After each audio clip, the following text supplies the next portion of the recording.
Well, Blue Jay fans, it wasn't the Blue Jays game to win today. You just kind of saw how the game was going, and you're like, well, you know what? This just does not seem the game the Blue Jays are going to win. And I'm going to get to why in a second. But first off, coming into the ball game, Nate Pearson making his big league debut, highly anticipated big league debut against none other than Max Scherzer. And Scherzer did not disappoint. He was remarkable against the Blue Jays today. And Nate Pearson in his major league debut was awesome. Blue Jays did lose 4-0, but we'll get to that in a second. Nate Pearson with a fantastic outing. There were times early on where he was a little shaky, but overall pitched a ridiculously good game. And you can see by about the third inning onwards, he really got into a groove, mixing his pitches and looking real strong. Nate Pearson was dynamite. Went 5 innings, 2 hits, no runs, 5 strikeouts, and a couple walks in the game. No runs given up, of course. What a job by Nate Pearson in the ballgame. And obviously, like I said, Max Scherzer was ridiculous. The Jays couldn't do anything against him, except for Derek Fisher. And this is what I'm talking about. This is where I'm going to start the whole... This is why the Jays weren't supposed to win today.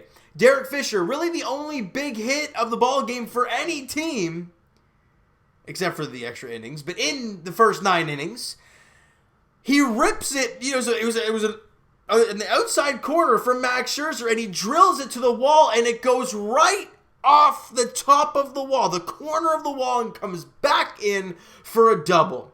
You give that about, what, not even 5 inches deeper, it's gone. But it's a double, and the Jays can't cash in, and it's still 0-0. Let's keep going. Now, we get to the final inning that Max Scherzer had. I think it was the 8th inning. It was the bottom of the 8th inning because we were the home team.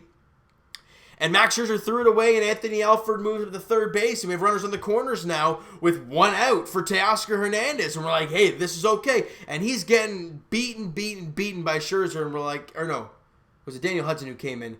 No matter, I don't know what inning it was, but nonetheless, Hernandez rips a ball and just absolutely tears it up.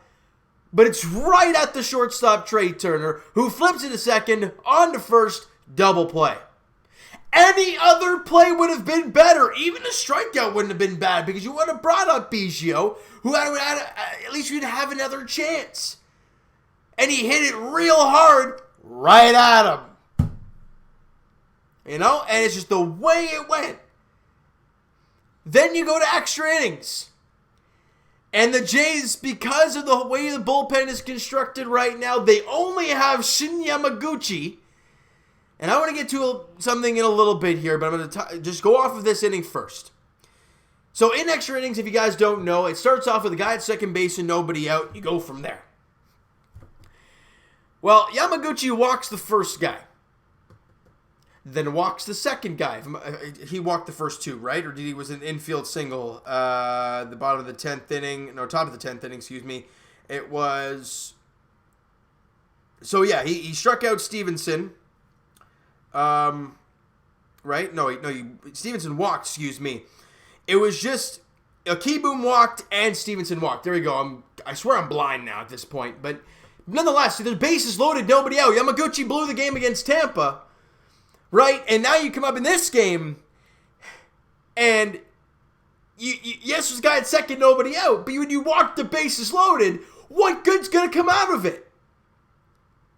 Right? And then he strikes out Robles on a beautiful pitch, and then he strikes out Trey Turner, and I'm like, what the heck is happening here? Then a chopper by Adam Eaton. Oh, Biggio dives on second, and they call him safe for like, oh no. That's how they're going to score it. And you look at the replay, and it's probably about, I don't know how much, that he was safe at second base. But it was not very much. They rule him safe. They give them the lead. And then Yamaguchi's like, oh, screw it. Might as well give him some more runs. And then Asdrubal Cabrera rips a bases clearing. Was it a double or a triple? A triple. Bases clearing triple. So to make it 4-0. That close for Hernandez hitting that RBI single in the 8th inning to give the Jays the lead. That close to Derek Fisher hitting that home run.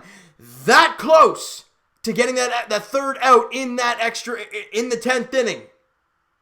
But instead, all of them go the other way, and you lose 4-0. Like I said, it was not the game for the Blue Jays to win. It's unfortunate because it was such a good pitching battle for the most part. You know, I mean, you look at the pitching stats, right? Dolis came in, went a clean inning, had a strikeout, no hits, no walks. Great job in his inning of work. Sam flipping Gaviglio. Look, I'm going to get to him and Yamaguchi in a second, but he was not good yet again. And then Jordan Romano had to come out and go an inning and a third, got 3 strikeouts, didn't walk about her. He's been spectacular so far this year. Anthony Bass comes out and is not disappointed at all as of yet. Clean inning of him. And then obviously Yamaguchi did his job and sucked. And ERA of 36 for Shin Yamaguchi so far. But let me get to something, because offensively there was only 3 hits in the game. Derek Fisher's double, Joe Panic with a nice hit off of Scherzer up the middle, and then Rowdy Tellez with an infield single to beat the shift really against Scherzer, and that was it. And there was no other offense for the Blue Jays in this game, so it really was not pretty. Now let's get to some things. Number 1. You know, I'm going to go to it because I saw it on Instagram. I'm going to see if I can pull this up for you guys, because it's something I saw and I'm like, you know what? That is so true. And I just really wanted to read this out to you guys because it is ridiculous to see this team. You know, so this is the caption I see. By the way, this is Blue Jays Prospects on Instagram. I got to give the guy credit because there's a really nice piece that he made here. Jays are playing with Shun Yamaguchi and Sam Gaviglio. In both of their outings so far this year, they have stunk. And they're older guys, too. Yamaguchi, first year in the big leagues, and he just has not been good at all so far. And Gaviglio, he was all right last year, and so far this year, in the first 2 outings, has been god-awful. But while guys like Ty Tice, who impressed, you know, last year in Buffalo, who, if you look at the exhibition games that he played, I think it was an exhibition or inter-squad games. Nonetheless, he impressed. Sean Reed-Foley, Patrick Murphy, all these young guys with promising young arms, they're sitting practicing right now, or these 2 numbnuts are out here not doing anything good for this team. I understand it's only 2 outings. And the rest of the caption goes as so. Doesn't make sense. Let your young players with actual upside play. No need for 30-year-old long relievers to be on the roster, especially when they're not pitching well. Because the Jays just got left with Shun Yamaguchi at the end. They didn't have anything else. But if you had a guy like a Patrick Murphy or a Sean Reed-Foley or a Ty Tice, they're different eyes for these other opponents. I understand they've never seen Shun Yamaguchi before, but he's not throwing strikes. It's not a big deal. So I don't know. That's just my take on that. It was a really good take from Blue Jays Prospects on Instagram, and I don't know. I don't understand it. Now, the last thing I want to get to before I wrap the video up, because I don't really want to talk too much about this game, because it wasn't pretty if you're a Jays fan. It was a nice pitching performance for Pearson and the pitching staff, other than Shun Yamaguchi and Sam Gaviglio. But let's get to something that happened yesterday in the Dodgers-Astros game. The reason I'm bringing this up is because it's been a topic that's been talked about quite a bit, and there was a mean suspension fired down, and I don't agree any bit of it. Okay? And this is my reasoning behind it, because if you guys are I just poked myself in the eye. Obviously, you guys are big Jays fans if you're watching these videos, so you're probably big baseball fans at that point. So, you all know what happened with the Houston Astros. We all had a feeling they'd be thrown out a lot this year. Joe Kelly, who's been known to be kind of that agitating type of guy, didn't he fight Manny Machado, or is that a different guy? That was Ventura, wasn't it? Rest in peace, Yordano Ventura. But Joe Kelly, he fought somebody, charged the mound. Joe Kelly's ready to fight somebody. He's always been a guy who's been confrontational, which is fine. He throws at Bregman, throws at Correa, strikes out Correa, decides to make some faces at him on the way. Bench is clear. They're yapping a lot. And that seems to be the end of it. They go to the dugout. And I'm assuming Joe Kelly gets tossed. I'm guessing. I didn't actually see what happened. But then Rob Manfred in the MLB comes out today and says, Joe Kelly, 8-game suspension. In a 60-game year, that's stupid. That's insane. I understand. Well, protect the players. You don't want anybody been throwing at people, especially the intent to hurt people. I get that.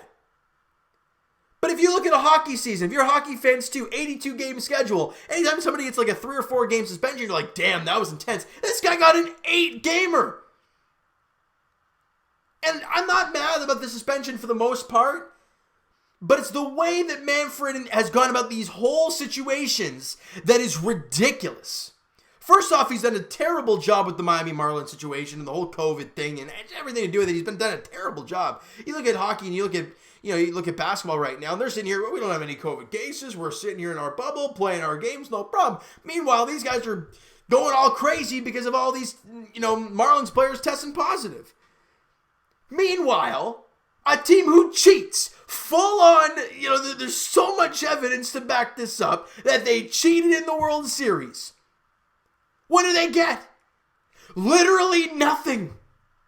Nothing done. Cora loses his job. All right, Beltran doesn't, take a job as a head coach because of it, or some other things happen with coaches, but absolutely nothing is done to the Houston Astros squad.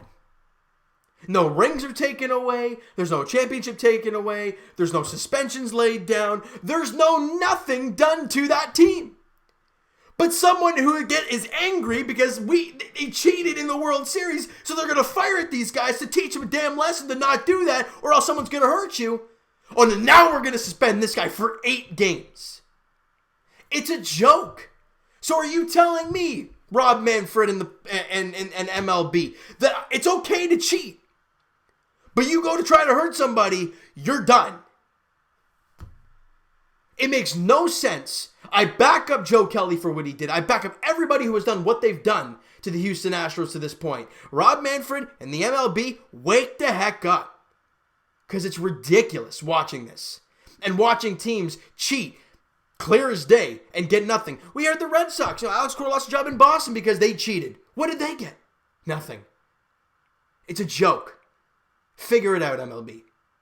There, I need to do a little bit of that. And there was a little bit of fun thing, because this game wasn't really great. I mean, it was a fun one for Pearson, the bullpen. It was an intense game, but you lost 4-0. No luck went your way. It just wasn't very pretty.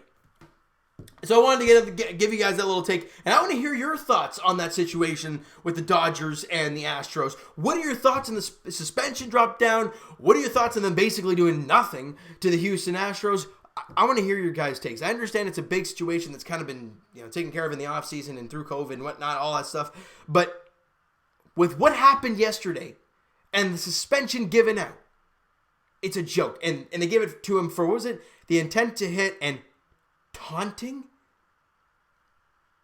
You suspended a guy 8 games for taunting. But for cheating in the World Series, they don't get anything. Okay. Whatever makes you feel better there, Rob Manfred. Sure. So, yeah. But guys, go nuts in the comments. What your guys' take was on that whole situation. I want to hear your thoughts because I needed to let loose there a little bit because it was kind of bugging me.